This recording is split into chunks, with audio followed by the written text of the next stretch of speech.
A'udzu billahi minasy syaithanir rajim. Ma sya'allahu kan wa ma lam yasha' lam yakun. Apapun yang dikehendaki Allah terjadi pasti terjadi. Apapun yang tidak dikehendaki Allah terjadi tidak akan terjadi. Tak ada apapun terjadi kecuali dengan qada qadar Allah Subhanahu wa taala. Dalam ayat yang lain Allah mengatakan, A'udzu billahi minasyaitonir rajim. Innama amruhu idza arada syai'an ay yaqula lahu kun. Sesungguhnya urusan Allah apabila menghendaki sesuatu untuk terjadi hanya perlu berkata jadilah, maka jadilah sesuatu tersebut. Tak ada apapun terjadi di atas muka bumi ini. Bahkan sekedar daun jatuh hingga kedipan matamu kecuali dengan qada dan qadar Allah Subhanahu wa taala, kecuali dengan kehendak dan takdir Allah Subhanahu wa taala.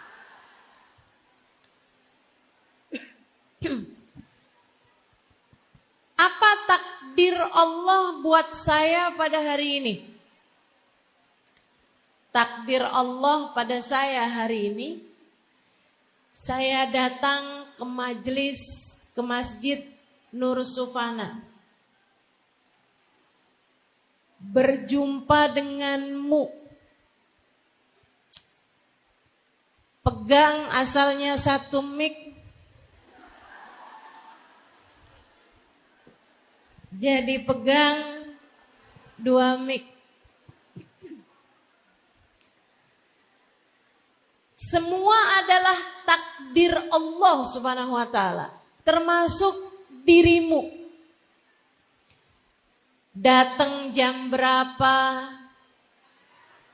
Duduk di mana? Sebelah-sebelahmu siapa? Tak ada yang dapat terjadi pada saat ini kepadamu kecuali dengan takdirnya Allah Subhanahu wa ta'ala.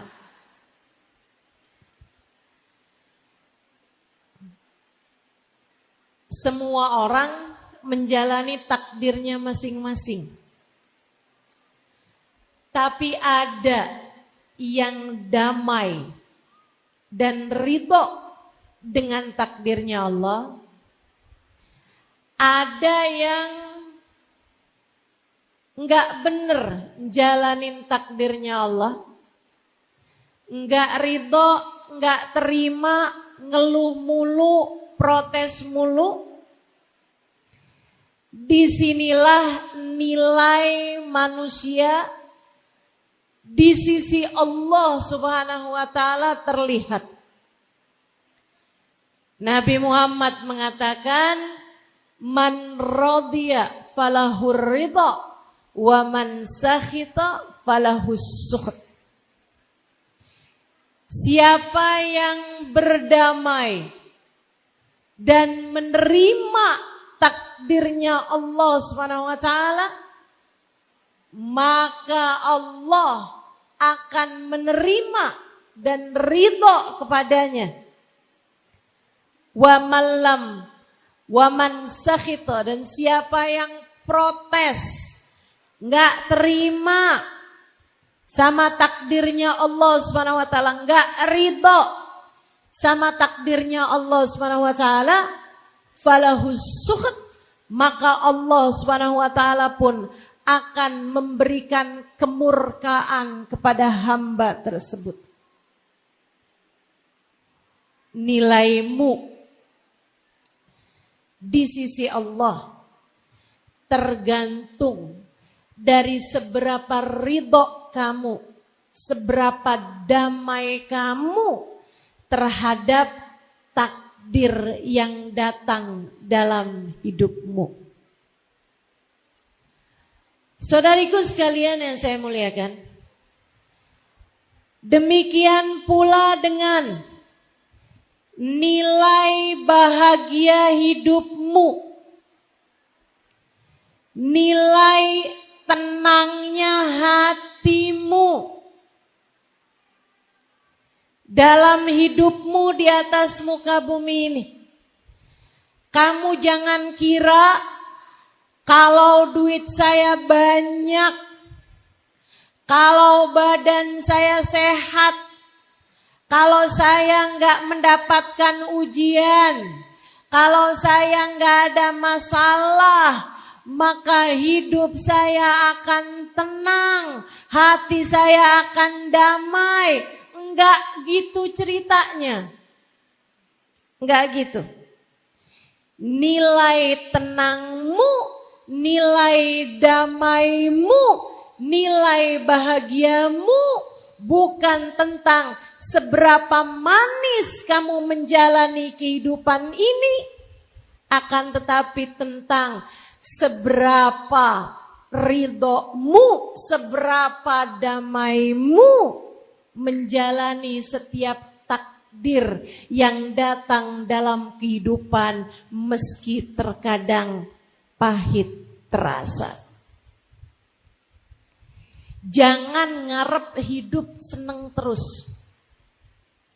Itu mustahil. Mau yang kaya, mau yang kurang kaya, mau yang cantik, mau yang cantiknya nggak kelihatan,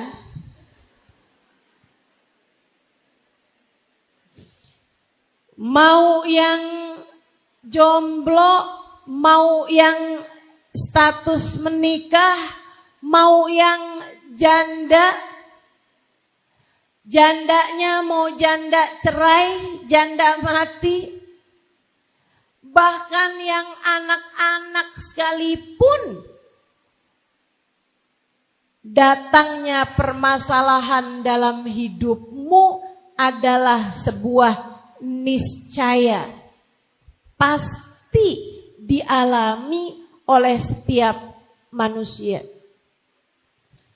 Allah mengatakan dalam Qur'annya, A'udzu billahi minasyaitonir rajim.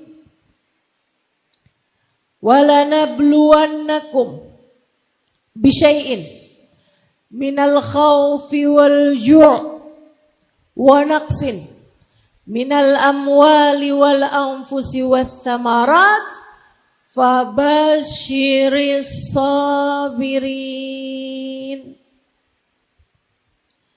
Walanabluwannakum, dan sungguh-sungguh pasti. Itu pakai lam taukid, pakai nun taukid. Yang belajar bahasa Arab ngerti yang saya maksudkan. Pakai double taukid. Taukid itu untuk menguatkan. Jadi artinya, dan sungguh-sungguh pasti kami akan beri ujian kepada setiap anak manusia, kepada kalian semua. Walanabluwannakum bisyai'. Ujiannya adalah sesuatu yang sifatnya sedikit. Orang Arab nyebut syai' itu sesuatu yang sedikit. Teman-teman sekalian, ini menunjukkan bahwa kamu diberi ujian dalam hidup itu pasti enggak sebanyak kehidupan itu sendiri. Artinya, kalau kamu mau lebih teliti lagi melihat hidupmu, antara ujian yang enggak enak, sama kenikmatan yang Allah Subhanahu wa taala berikan padamu, selalu saja nikmatnya lebih banyak dibandingkan dengan ujiannya. Manisnya selalu lebih banyak daripada pahit getirnya hidupmu. Saya enggak, Ustazah. Hidup saya sengsara mulu. Hidup saya susah mulu. Yakin? Enggak loh. Enggak. Coba kamu ingetin. Antara bisa makan. Yang di belakang kenapa kedengeran? Terus saya mesti gimana?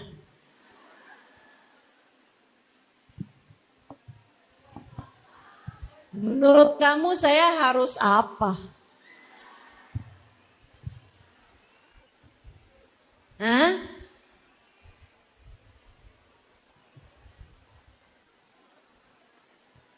Iya, saya udah lihat. Saya mesti gimana gitu?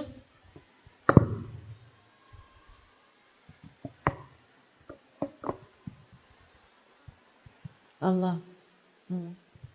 Itu yang ada kabelnya mungkin? Coba aja.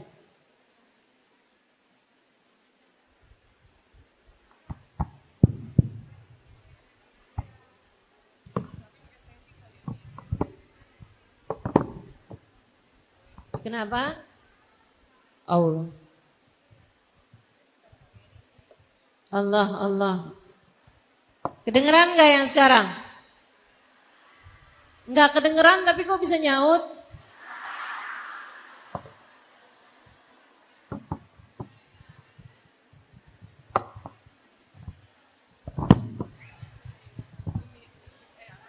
Allah.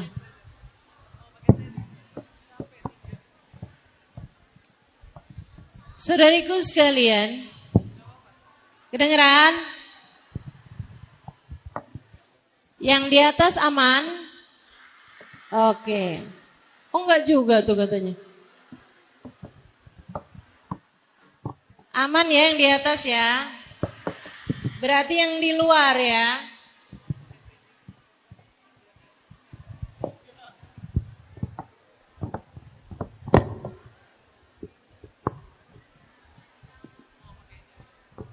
Iya.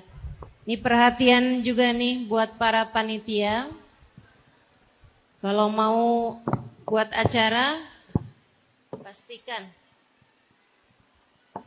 pastikan suara sound system dapat terdengar di mana-mana ya.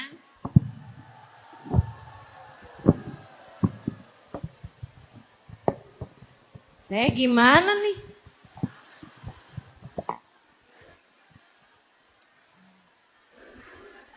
Tapi sesuai dengan temanya. Kita harus berdamai dengan takdir.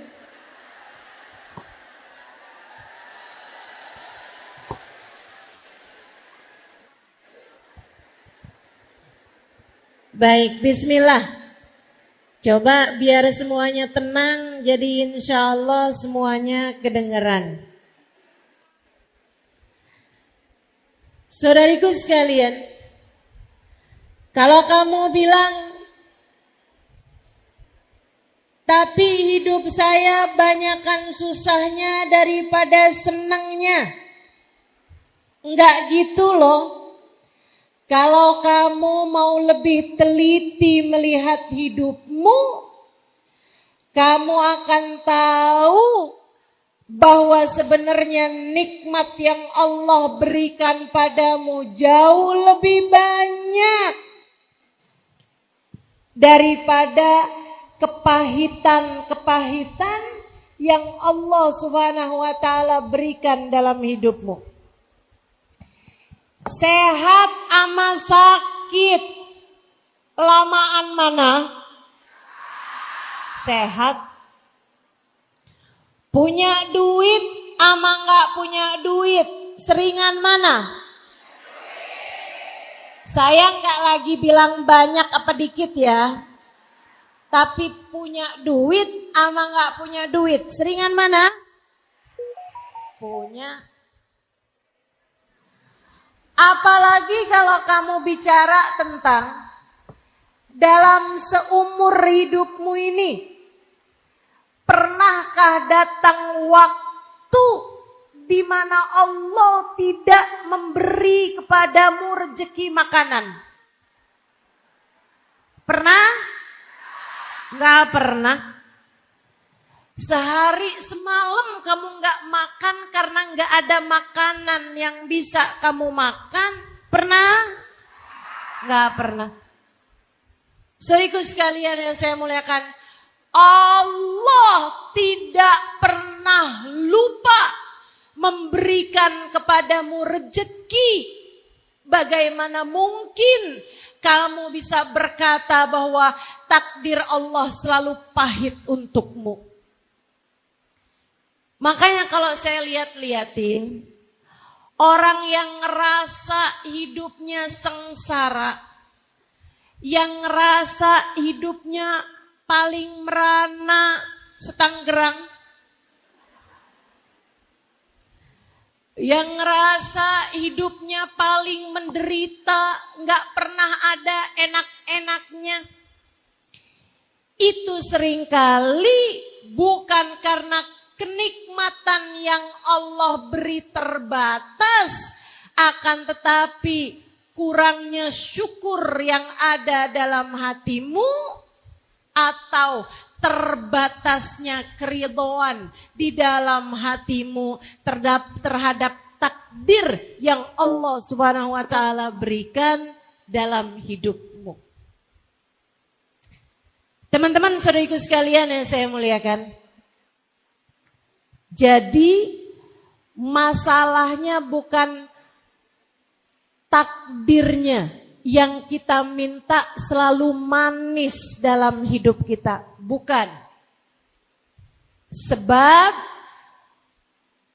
selagi kamu hidup di atas muka bumi ini, maka ujian, kepahitan adalah sebuah keniscayaan. Sebagai manusia, kamu pasti akan diuji. Walanabluwannakum, kata Allah.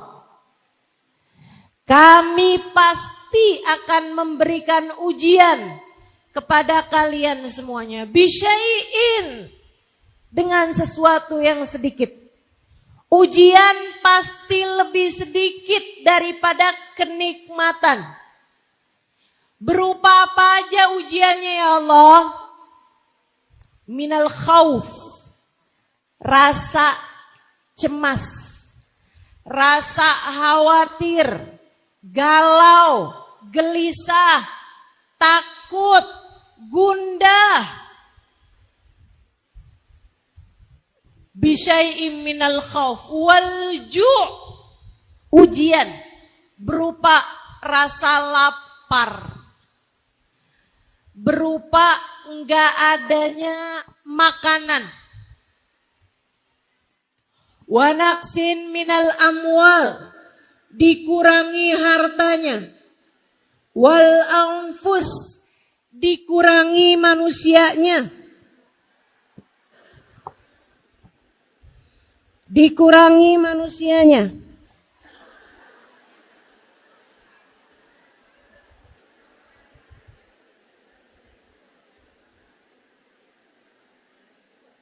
Allah.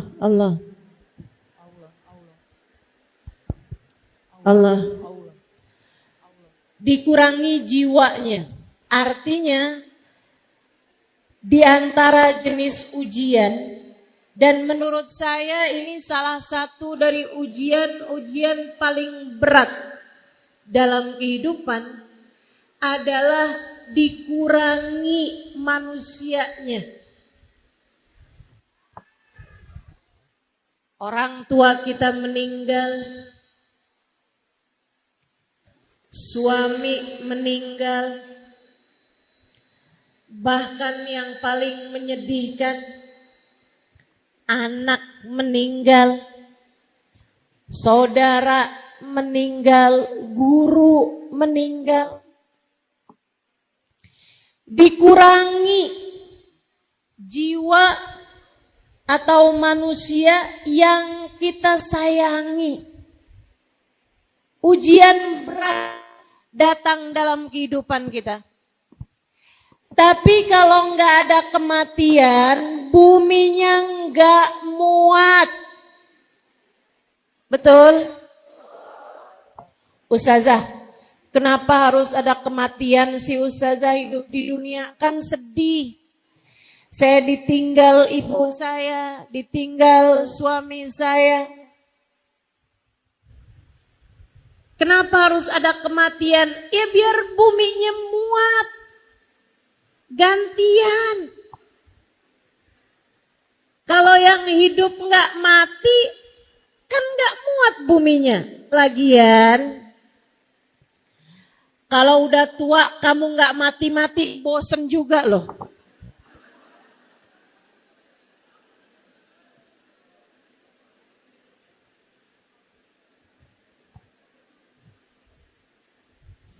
Kamu tahu nggak? Banyak orang-orang yang sudah sangat tua itu nggak lagi minta panjang umur. Dia bilang, saya udah nggak pengen lagi panjang umur. Saya tanya, kenapa? Dia bilang, karena semua teman-teman saya sudah meninggal. Masya Allah. Saudariku sekalian, Allah kemudian mengatakan, wal anfusi was samarat. Di antara ujian juga adalah dikuranginya buah-buahan, dikuranginya hasil panen, dijadikan hasil panennya bangkrut, atau usaha yang sedang kita usahakan tidak membuahkan hasil. Bangkrut di sana, enggak berhasil di sini. Salah satu dari jenis ujian yang datang dalam kehidupan. Allah bilang, fabasyiris sabirin. Berikanlah kabar gembira untuk yang bisa sabar. Untuk yang bisa sabar. Hari ini kita dapat ujian suara mikrofon. Berikanlah kabar gembira untuk yang bisa bersabar. Enggak apa-apa. Yang kedengeran ada pahalanya, yang enggak kedengeran, kamu duduk di majelis pun juga tetap dapat pahalanya. Berkahnya semuanya dapat. Ijabah doanya semuanya dapat. Ampunan yang diturunkan di majelis semuanya dapat.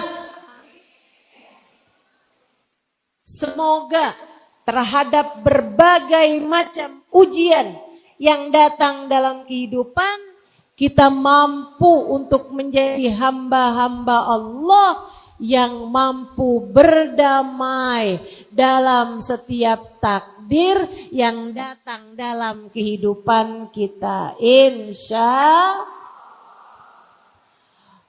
Ustazah, gimana caranya biar hati lebih mampu berdamai, terutamanya ketika ujian yang datang dalam kehidupannya adalah sesuatu yang rasanya pahit. Saya kasih tahu. Nomor 1, ingat bahwa ujian adalah niscaya. Bahwa takdir pahit yang datang dalam kehidupan kita adalah sesuatu yang pasti datangnya untuk siapapun. Kamu kalau ngeliatin orang, terus kamu pikir, wah dia mah hidupnya enak ya. Kamu mah mending. Ada nih kaum mendang-mending nih.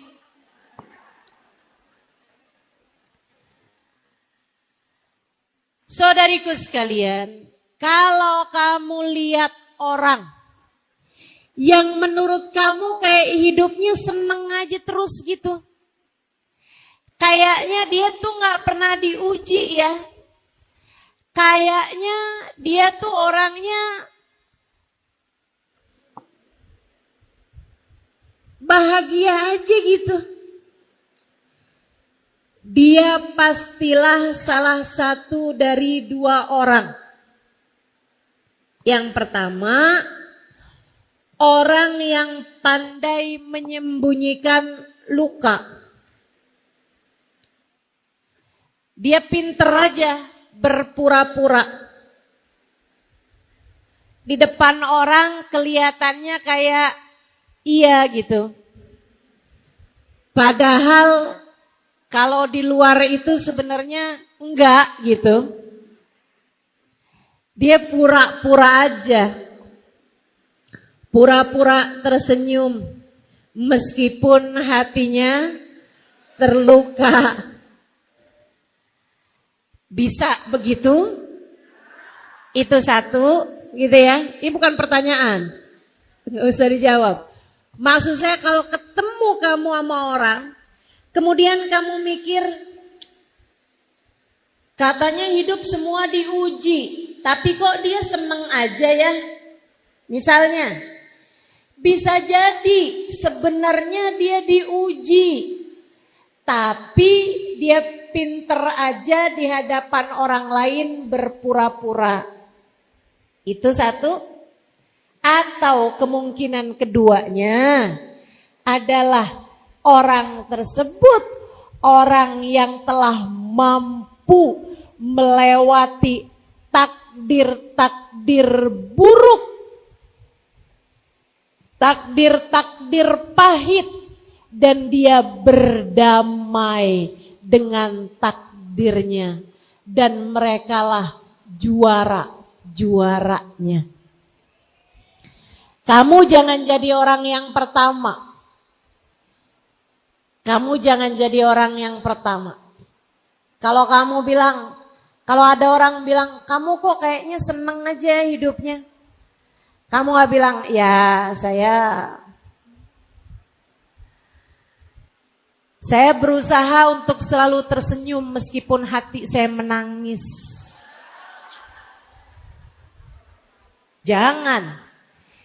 Jangan jadi yang nomor ini. Kamu harus jadi orang yang di atas itu. Yaitu orang-orang yang mampu berdamai dengan takdir. Sehingga mampu melewatinya dengan cara yang terbaiknya. Saudariku sekalian yang saya muliakan. Karena sekali lagi, yang namanya takdir buruk itu adalah ujian. Yang namanya takdir pahit itu adalah ujian. Dan ujian itu gak mungkin ada orang sekolah ujian tiap hari. Gak mungkin. Pasti banyakkan masa belajarnya nanti datang ujian.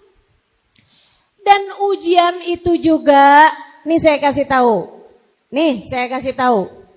Bu, ujian itu mestinya ganti-ganti. Kalau kamu ngerasa ujian kamu sama terus-terusan, artinya kamu adalah orang yang kena remedial.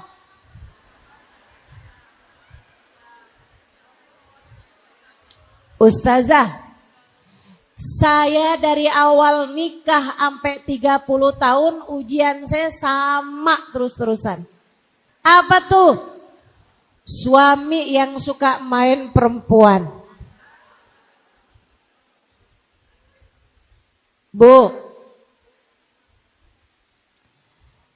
kalau kamu ngerasa kok ujian saya sama terus-terusan, artinya kamu melewati ujiannya dengan hasil yang kurang memuaskan.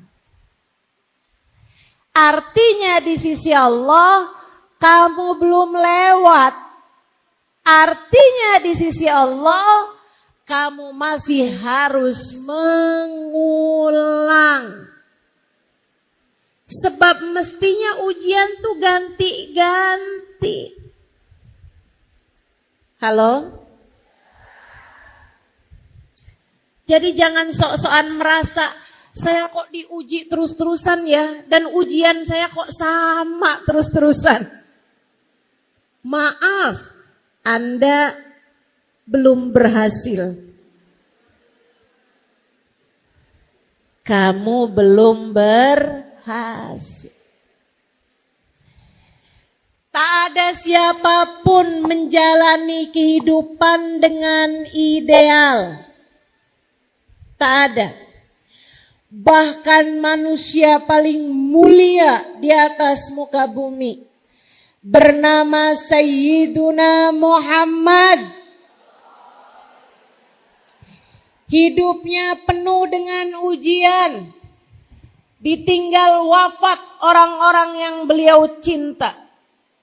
Dibenci oleh kaumnya, kemiskinan, bahkan luka-luka di badan, kesakitan, apapun aja, bahkan harus terusir, bahkan harus dilempari orang-orang, bahkan budak dengan batu-batu kerikil. Kurang apa ujiannya baginda kita Nabi besar Muhammad sallallahu alaihi wasallam, ngajarin kita bahwa hidup di dunia tak pernah ideal buat siapapun. Jangan berharap hidupmu sempurna. Jangan berharap kamu hidup gak ada sakitnya, gak pernah disebelin orang. Jangan berharap hidup kamu berjalan mulus-mulus aja. Dari kamu lahir sampai kamu mati semuanya berjalan mulus. Gak pernah sakit, gak pernah sulit, gak pernah difitnah, gak pernah dibenci. Gak ada ceritanya teman-teman, gak ada ceritanya. Pasti semuanya harus kamu lewati. Itu adalah keniscayaanmu sebagai seorang manusia.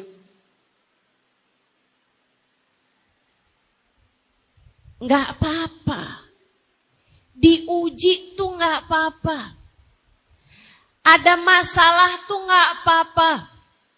Lagi dikasih sakit tuh enggak apa-apa. Lagi melewati masa-masa sulit itu enggak apa-apa. Lagi melewati hari-hari berat itu enggak apa-apa. Kamu hanya perlu melewatinya dengan cara yang paling Allah ridhoi, dengan cara yang paling Allah inginkan, hingga kamu bisa lewat dan kamu keluar dari badai ujian tersebut sebagai seorang pemenang. Insya Allah. Saudaraku sekalian, jadi sekali lagi nggak ada orang nggak diuji, semuanya diuji, semua diuji, dan ujiannya itu datang bahkan sesuai dengan kadar keimanan. Kata Nabi Muhammad sallallahu alaihi wasallam, al-bala muwakkalun bil anbiya, thummal awliya, thummal adna fal adna. Ujian itu paling besarnya datang kepada para nabi, kemudian para wali, kemudian orang-orang soleh, terus sampai ke bawahnya. Semakin tinggi nilainya di sisi Allah, semakin berat pulalah ujiannya. Semakin kecil nilainya di sisi Allah, semakin ringan pulalah ujiannya. Tapi kamu juga jangan minta, iya ya, saya nih kok hidup saya gak pernah diuji. Ya Allah, apakah ini menunjukkan bahwa saya adalah orang yang tidak bernilai? Ya Allah, kalau begitu ujilah saya dengan ujian-ujian yang besar. Belum tentu bisa lewat kamu. Udah Allah itu udah yang paling luar biasa. Tahu kemampuan hambanya. La yukallifullahu nafsan illa. Allah tidak akan memberi ujian, beban di luar batas kemampuan hambanya. Jadi itu yang nomor 1. Ingat, semua diuji. Ingat, tak ada hidup yang ideal. Semua pasti melewati masa-masa takdir yang pahit dalam kehidupan. Kemudian yang kedua, ingat, apapun yang Allah beri adalah yang terbaik. Kamu gak ngerti, tapi Allah ngerti. Kamu gak paham, tapi Allah paham. Kamu tidak cukup pandai, tapi Allah lah yang maha bijaksana. Teman-teman seriku sekalian, selayak dokter yang handal, Allah terkadang memberikan dalam kehidupan kita kepahitan-kepahitan. Kamu sakit, kamu pun pergi ke dokter. Dokter yang tahu kamu sakit tidak akan memberikan hal-hal yang manis sebagai obatnya.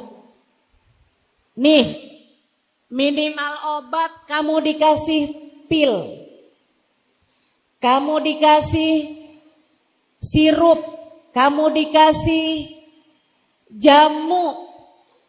Rasanya apa? Pahit. Rasanya pahit. Kamu gak bisa bilang, ya Allah, mengapa engkau begitu kejam memberikan kepadaku kepahitan-kepahitan dalam kehidupan.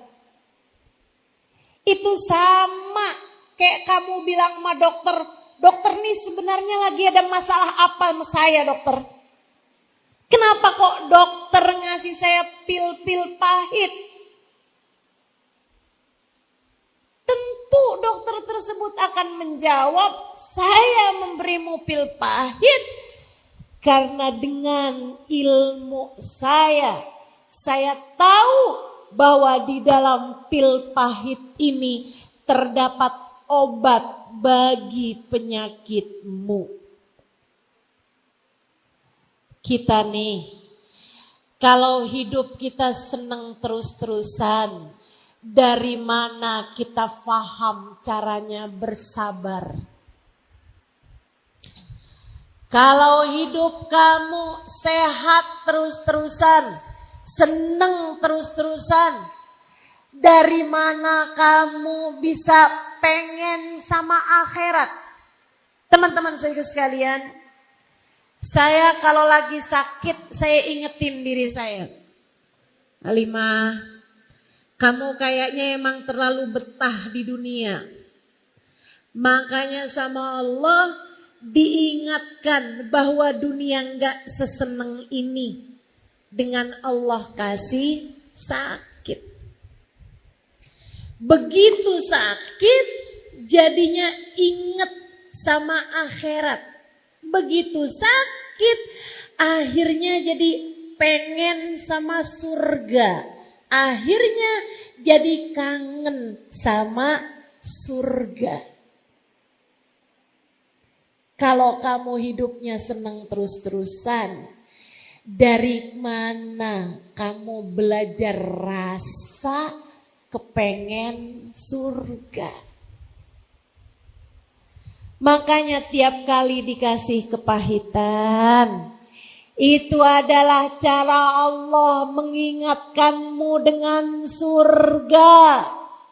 Allah kayak lagi mau bilang, nih, jangan kebetahan sama dunia.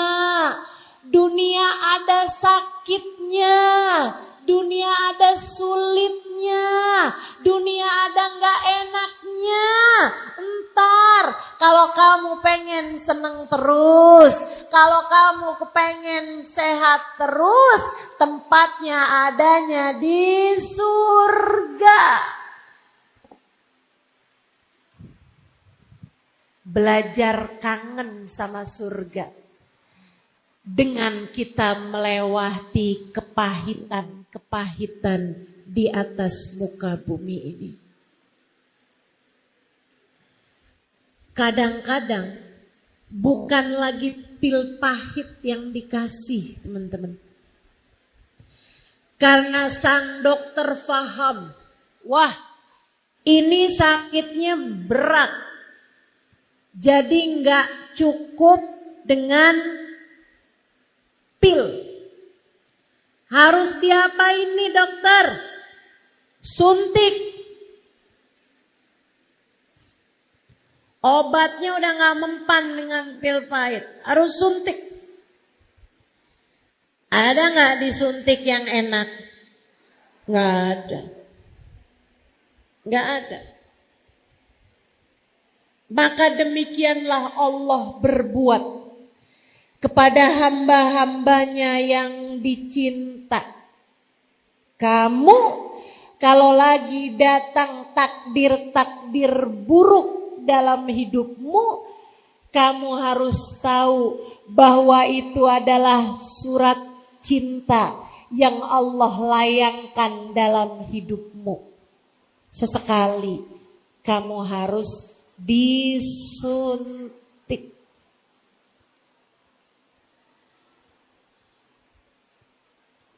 Kebaca pesan di HP. Sayang, bulan ini sudah ditransfer. Masalahnya itu adalah HP suami. Kamu kebaca di HP suamimu ada WhatsApp masuk. Sayang, bulan ini sudah ditransfer.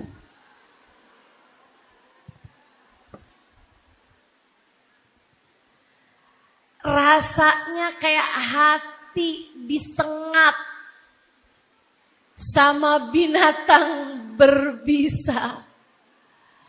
Rasanya kayak hati lagi kena kesetrum.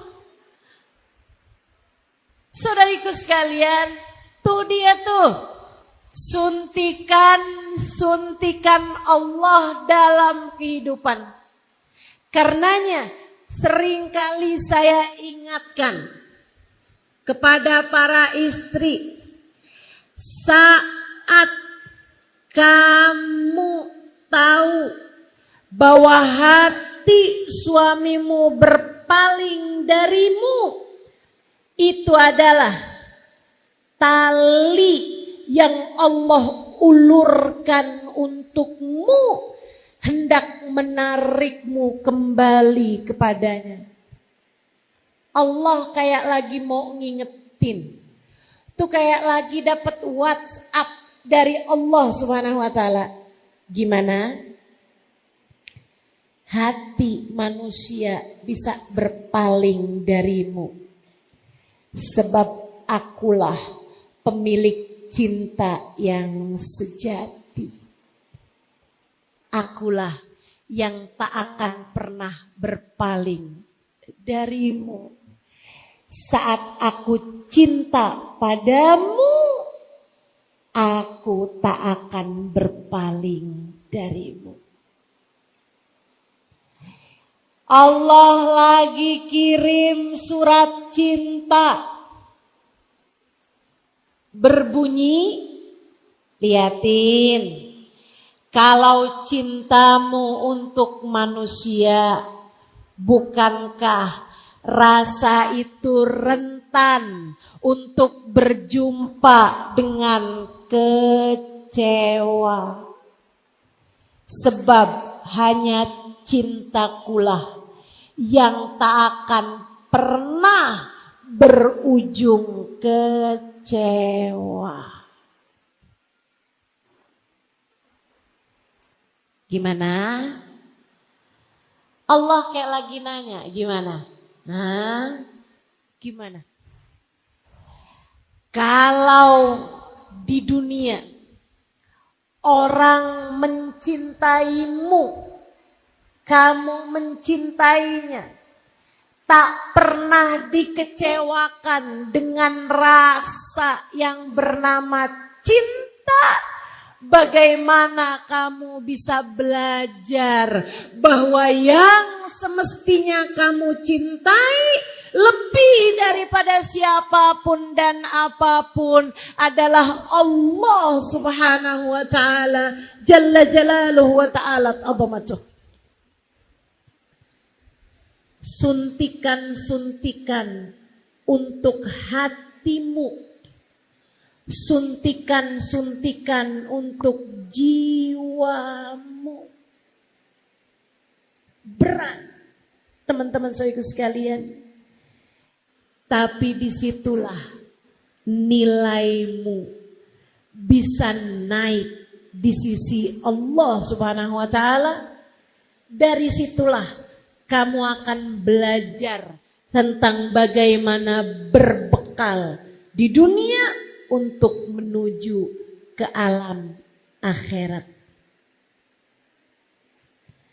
Terkadang penyakitnya terlalu berat hingga akhirnya gak cukup pakai pil pahit, gak cukup buat disuntik, harus dioperasi.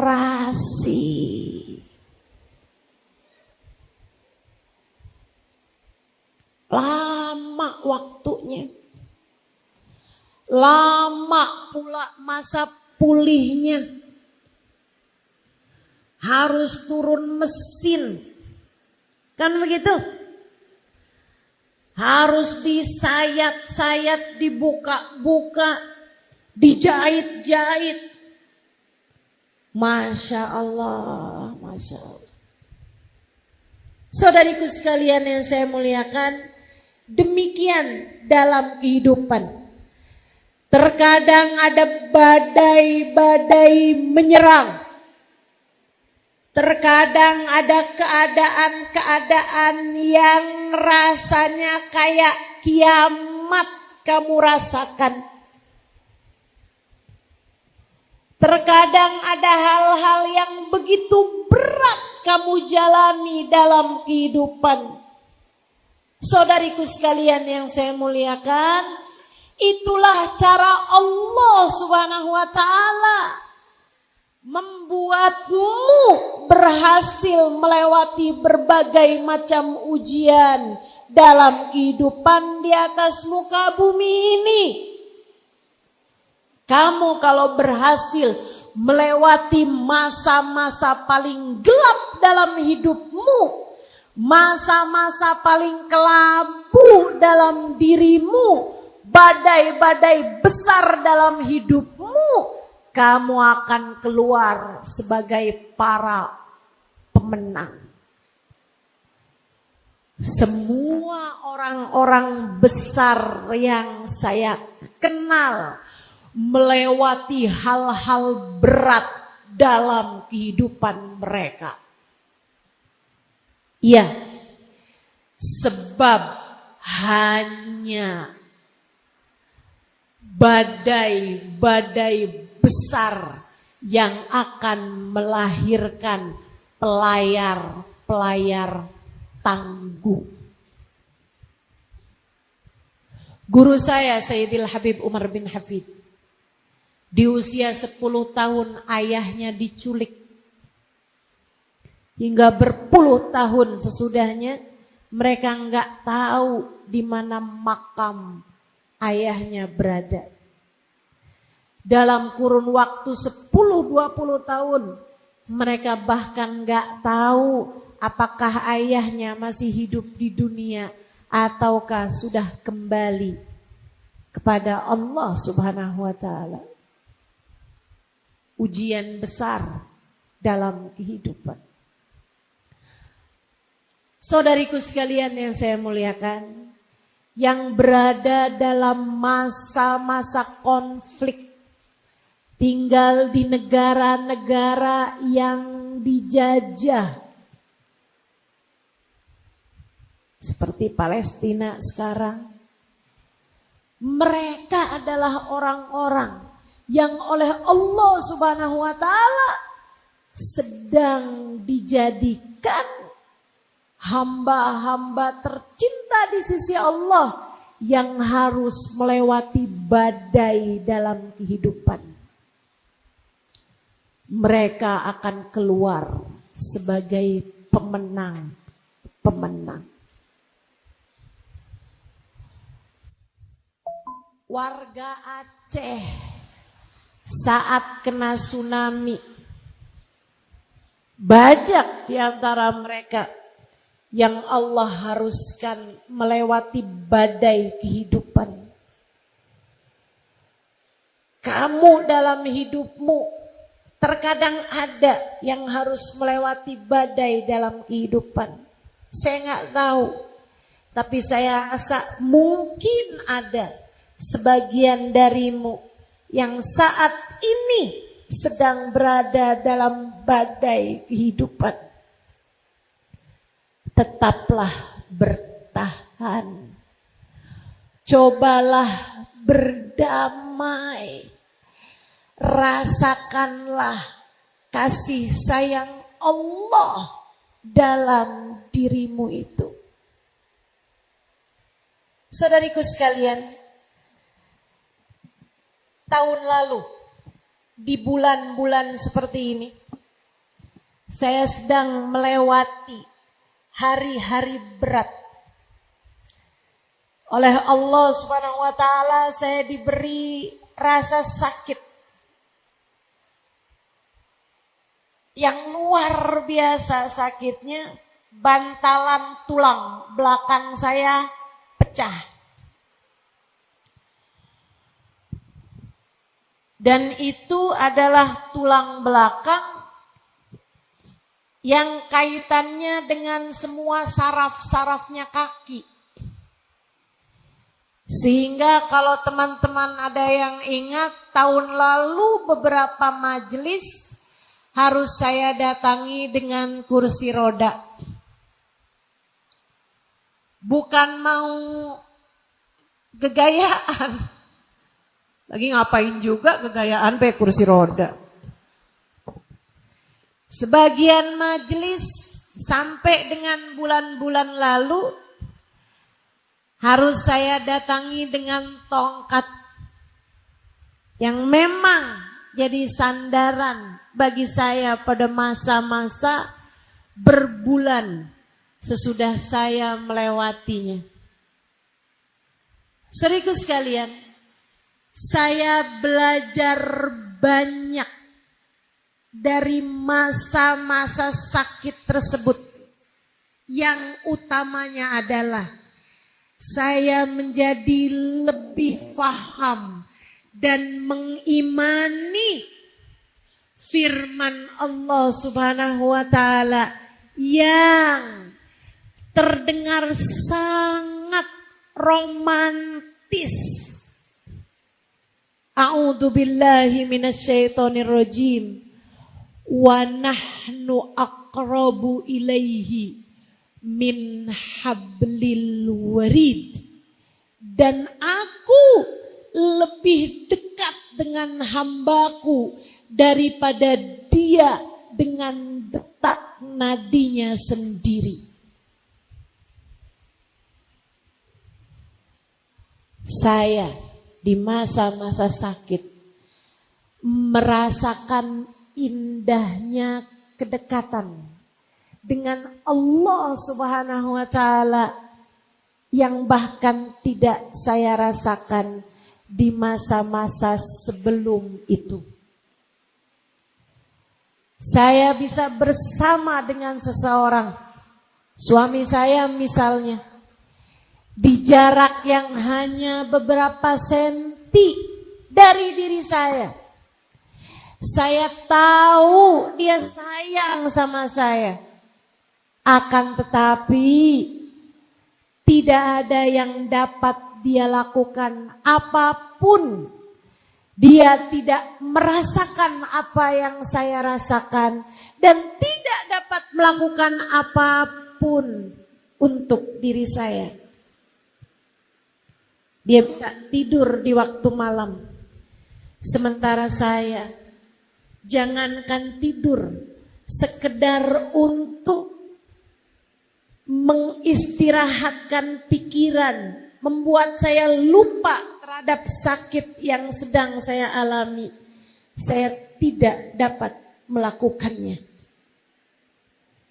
Membuat saya paham bahwa bahkan diri saya sendiri saja tidak seberapa dekat dengan saya. Tak ada yang dapat saya lakukan untuk saya. Tak ada yang dapat berbuat apapun untuk saya selain Sang Pencipta saya, Allah Subhanahu wa ta'ala.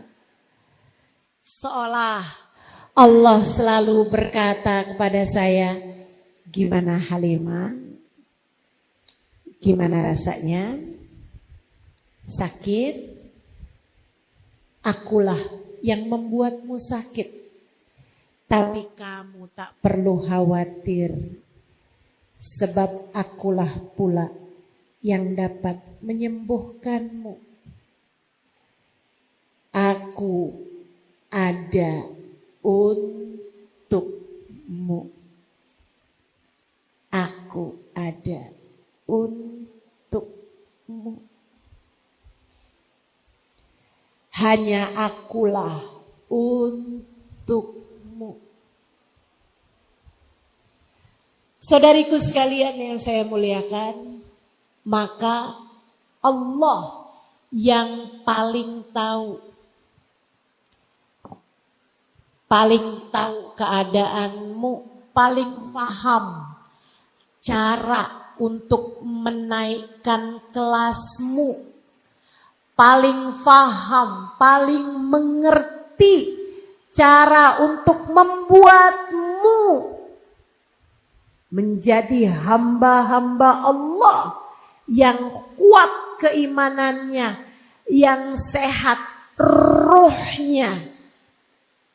Untuk itulah Allah mengujimu dengan takdir-takdir pahit dalam hidupmu. Berdamailah, sabarlah, bertahanlah, semua akan lewat. Semua akan lewat. Semua akan berlalu, teman-teman. Tak selamanya hujan. Pasti ada waktunya hujan reda. Tak selamanya badai. Ada waktunya badainya berhenti. Tungguin. Kalau habis hujan, terkadang akan ada pelangi warna-warni. Tungguin. Gak apa-apa. Waktunya diuji itu gak apa-apa. Sebab dia yang paling tahu. Itu yang harus kamu ingatkan pada dirimu. Hati saya sakit Ustazah, suami yang begitu saya cintai berpaling hati. Tuh, ambil pelajarannya. Rupanya kamu terlalu mencintai makhluk sehingga Allah harus mengujimu dengan rasa bernama kecewa untuk mengingatkanmu bahwa cinta Allah lah yang hakiki, cinta Allah lah yang sejati. Belajarlah untuk mampu melewati ujian ini dengan cara yang paling Allah inginkan. Jadi kalau kamu ketika diuji suami berpaling hati, kamu malah berpikir emang dia doang yang bisa begitu, saya juga. Ya kamu namanya melewati ujian bukan dengan cara yang benar. Kalau kayak gitu, besok-besok kamu bakal diuji lagi dan lagi. Karena kamu masih harus remedial. Suami berpaling hati karena kayaknya saya kurang cantik. Kalau gitu saya mau berangkat ke Korea.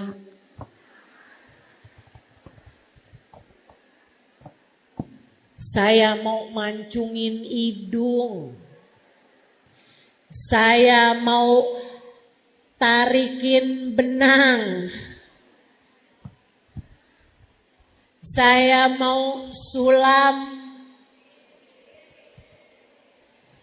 Saudariku sekalian yang saya muliakan, bukan begitu seharusnya kamu melewati ujian. Kalau kamu jawabnya salah, ya kan harus terus-terusan ngulang. Lewati dengan cara yang terbaik. Bangunlah lebih awal di waktu malam. Sholatlah tahajud. Katakan kepadanya, ya Allah, maafkan hati hambamu yang mencintai makhlukmu lebih daripada cintaku padamu. Ya Allah, kembalikan hatiku padamu. Jangan biarkan hati ini mencintai sesiapapun lebih daripada cintaku padamu. Ya Allah, jika hati seseorang berpaling dariku saja begitu sakitnya, ya Allah, Engkau jangan pernah tinggalkan aku. Ya Allah, Engkau jangan pernah tinggalkan aku. Insya Allah. Jadi cara berdamai dengan takdir. Satu, pahami hidup tempatnya ujian. Tak ada sesiapapun yang hidup di atas muka bumi tanpa diuji. Yang kedua, pahami apapun yang Allah tetapkan adalah yang terbaik.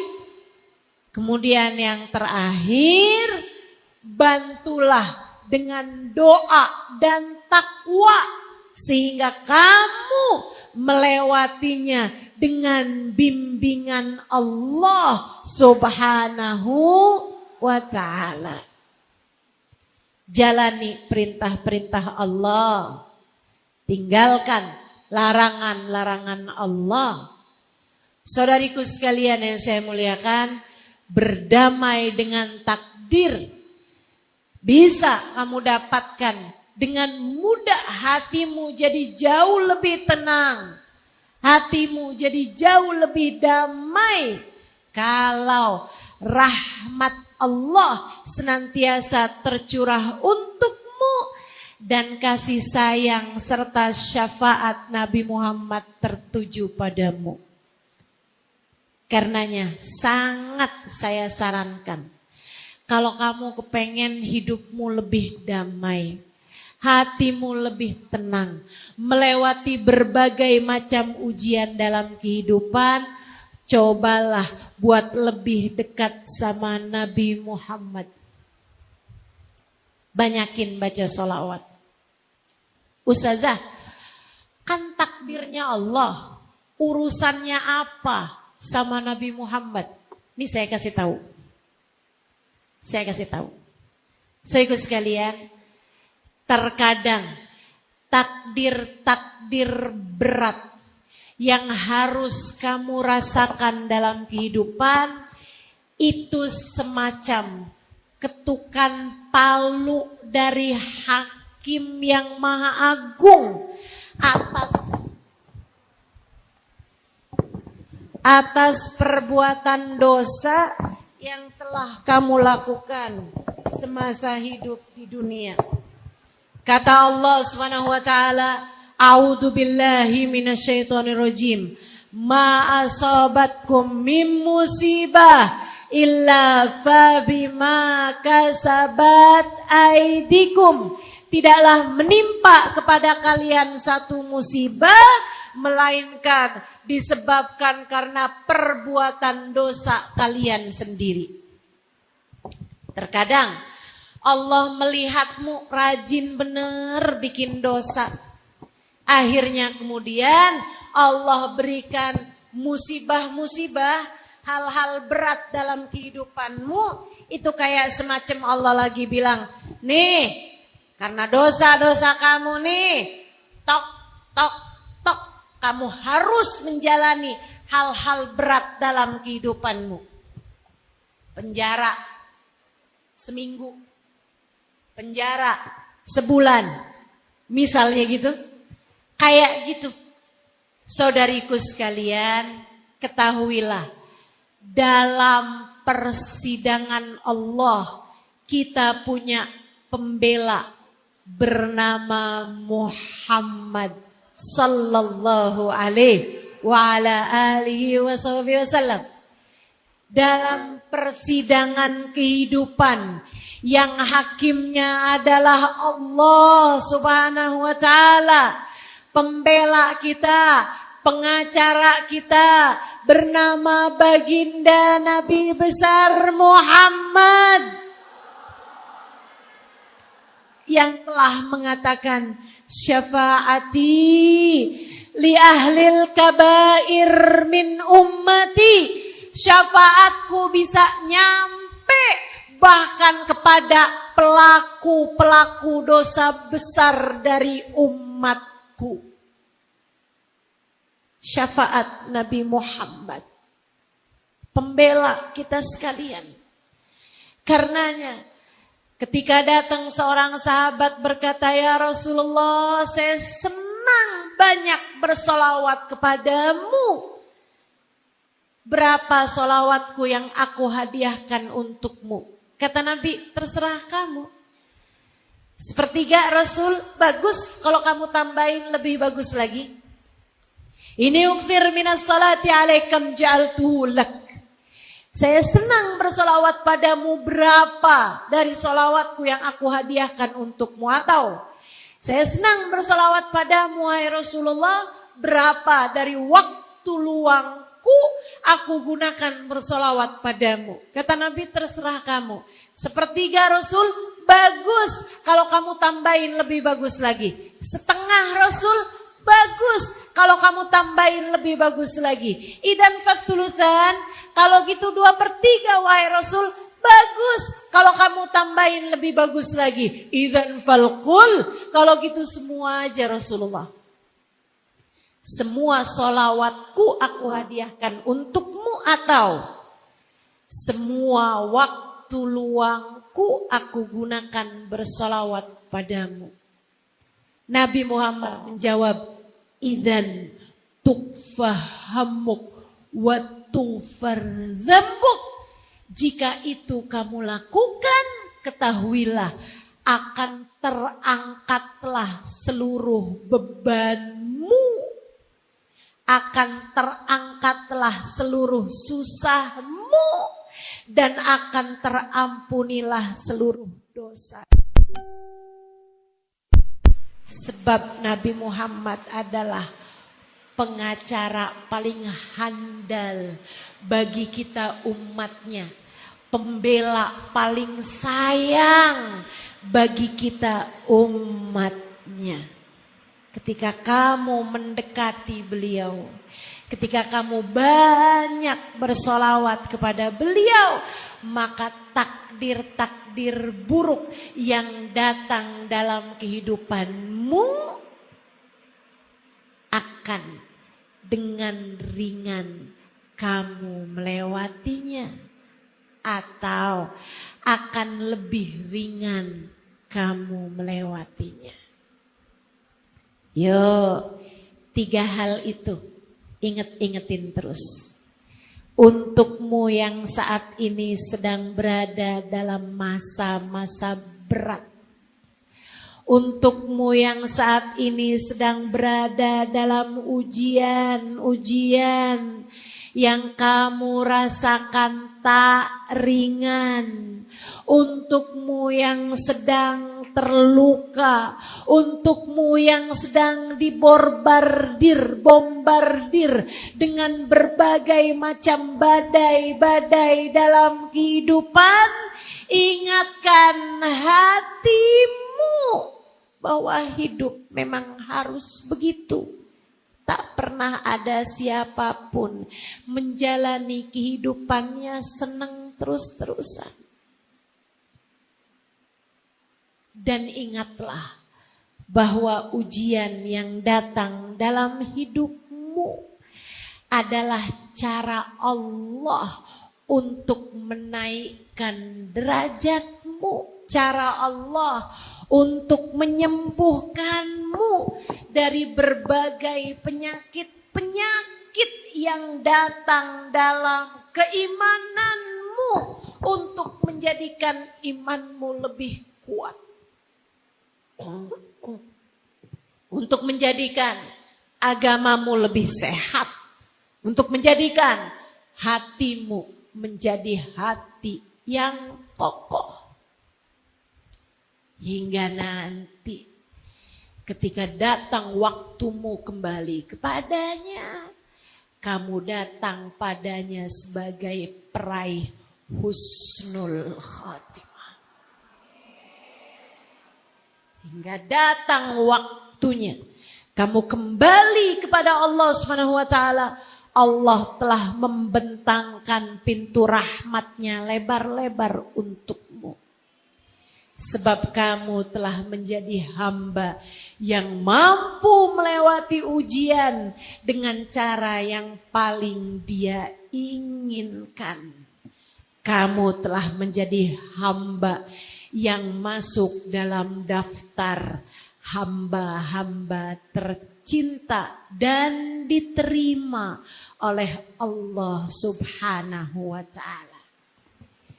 Dan ingatlah, untukmu yang sedang berada dalam ujian, mendekatlah kepada Sang Pembela, bersolawatlah padanya, dekatkan hatimu padanya. Dia tak akan membiarkanmu melewati badai ujian sendirian. Dia akan membelamu. Dia akan menolongmu dengan syafaatnya. Tengadah tangannya membuatmu lebih ringan. melewati berbagai ujian dalam kehidupan. Doa-doanya kepada Allah lebih mustajab.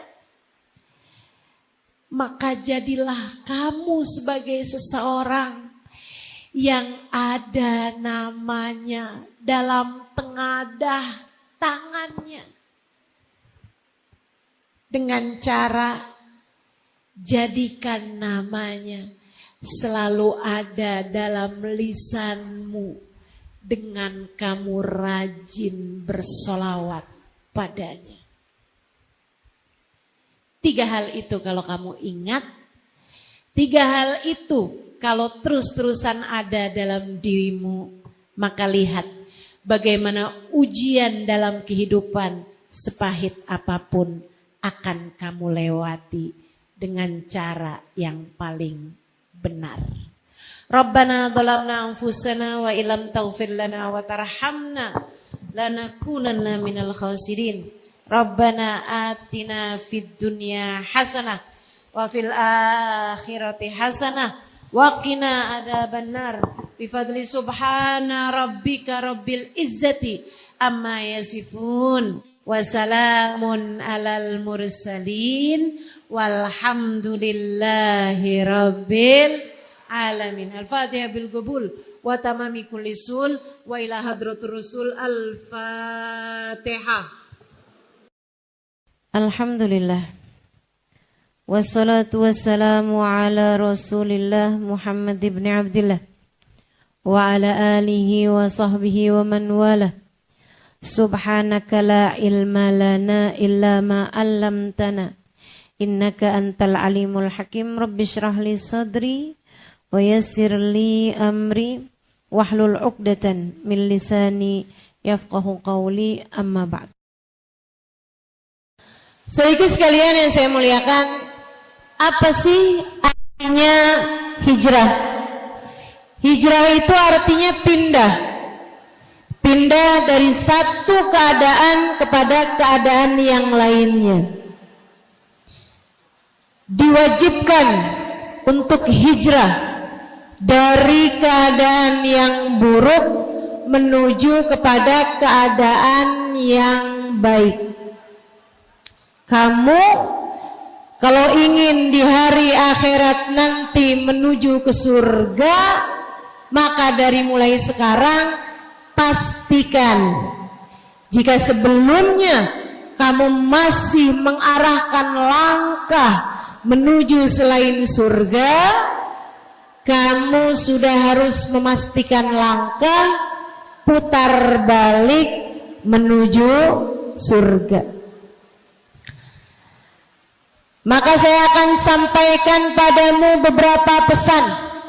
Saya mau sampaikan 3 pesan aja terkait hijrah kita dalam kehidupan ini, sehingga mudah-mudahan semuanya dari dunia menuju surga, dari kehidupan di dunia ini hidup dalam keadaan bahagia, amin, sampai mati husnul khotimah, di akhirat nanti masuk surga. Sekali lagi mudah-mudahan hidup kita di dunia bahagia, mati husnul khotimah, di akhirat masuk surga. Kalau kamu pengen ketiganya, hidup bahagia, mati husnul khotimah, di akhirat menuju surga, nih saya kasih tahu 3 pesan saya. Yang pertama, bagusin niat. Apapun yang kamu lakukan, siapapun kamu, dan apapun yang kamu lakukan baru benar-benar bermakna apabila niatnya bagus. Katanya Imamul Haddad, man saluhat niyatuhu saluhat a'maluhu la mahala. Orang kalau niatnya bagus, perbuatannya bakalan bagus, pasti. Wa man sa'at niyatuhu sa'at a'maluhu la mahala.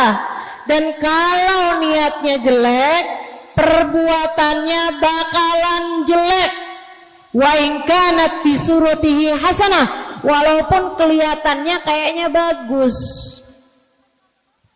Kalau udah niatnya nggak bagus, bakalan perbuatannya juga nggak bagus. Kayak ada tuh berapa tahun yang lalu mau pemilihan anggota dewan, nyumbang karpet masjid biar dipilih. Nyumbang karpet masjid, perbuatan bagus apa nggak bagus? Niatnya biar dipilih, bagus apa nggak bagus? Saudaraku sekalian, ternyata abisnya pemilihan dia nggak kepilih, karpetnya diambil lagi. Masjidnya nggak punya karpet, kesian. Ada lagi nyumbang pintu masjid, ternyata nggak kepilih juga. Habis selesai pemilihan, pintunya diambil lagi, masjidnya jadi nggak punya. Masya Allah. Perbuatan sebaik apapun, niatnya harus bagus. Kamu di rumah biasakan punya niatan-niatan yang bagus. Ibu biasa masakin buat anaknya kan? Kalau masak niatnya yang bagus, Bu. Dan jangan lupa niat. Jangan asal masak aja. Ya Allah, saya niat masak buat anak dan suami, biar kami semuanya makan makanan yang sehat, sehingga bisa jadi sebab kami menjadi kuat beribadah kepadamu ya Allah. Sambil niat, ya Allah, jadikanlah makanan ini sebagai makanan yang membawa kebaikan, banyak membawa kebaikan bagi diri-diri kami dari dunia hingga kelak di hari akhirat nanti. Jangan salah, Bu. Saya dulu waktu sekolah SD, waktu saya kecil, segini, kecil, biar begini saya pernah kecil juga loh, Bu. Saya waktu sekolah SD itu, zaman saya kecil, selalu saja juara kelas dan tidak pernah merasa kesulitan untuk belajar.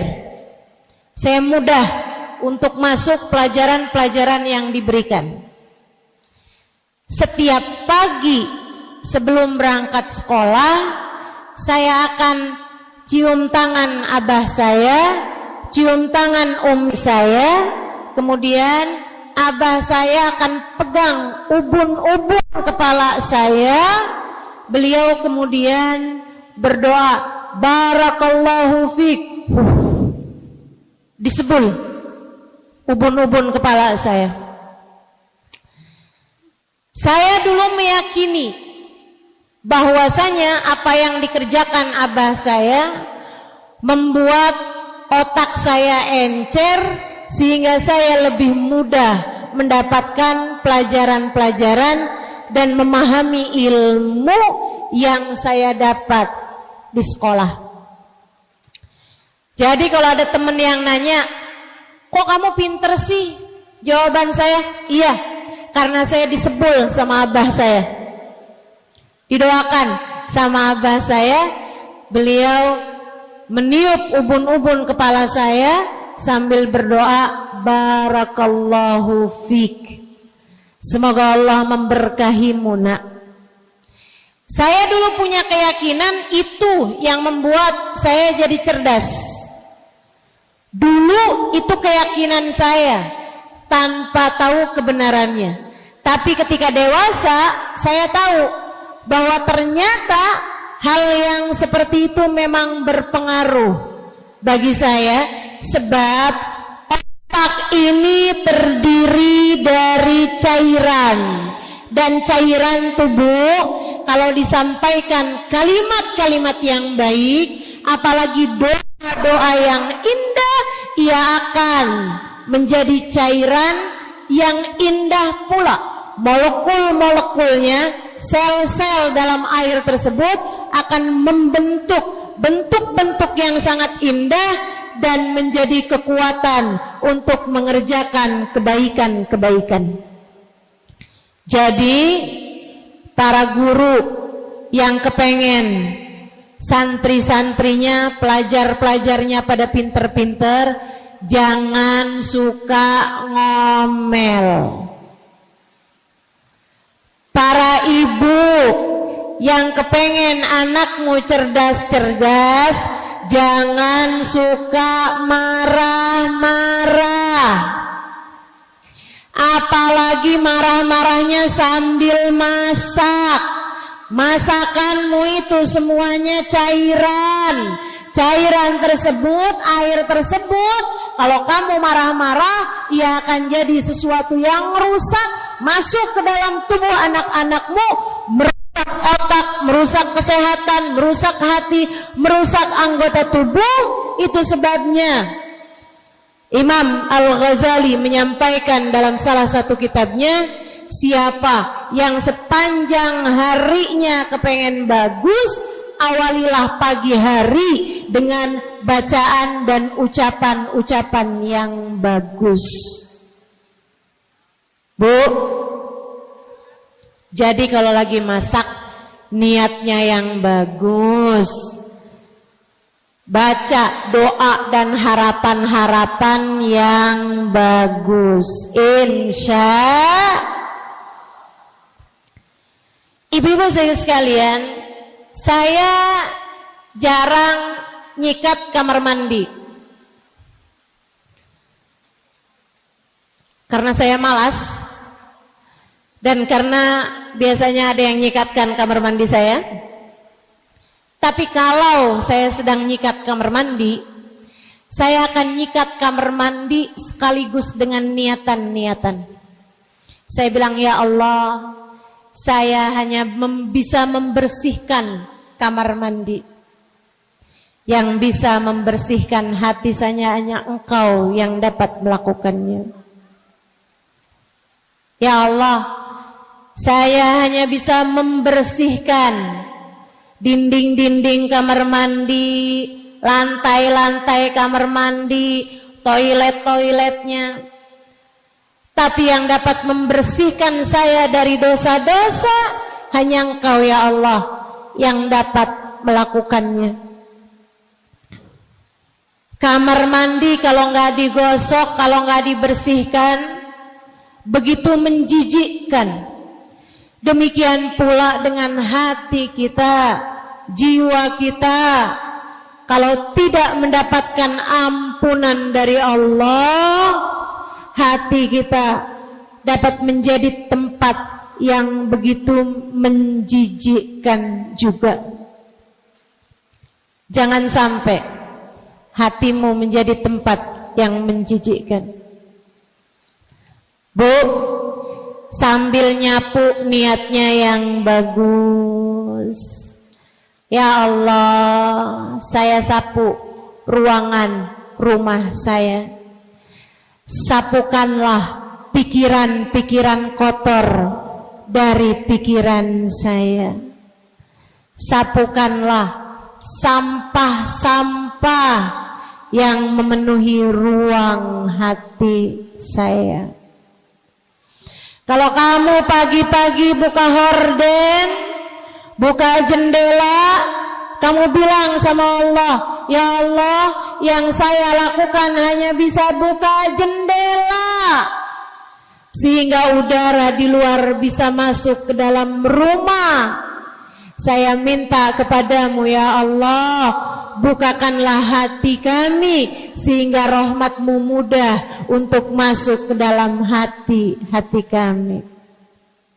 Niat dengan niat-niat yang bagus. Insya Allah.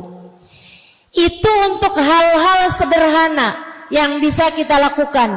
Apalagi hal-hal besar yang kamu lakukan dalam kehidupan. Adik-adik yang pengen kawin, kalau kamu kawin, jangan niat cuman biar seneng, apalagi cuman sekedar biar bisa jawabin omongan tetangga yang suka nanya, kapan kawin?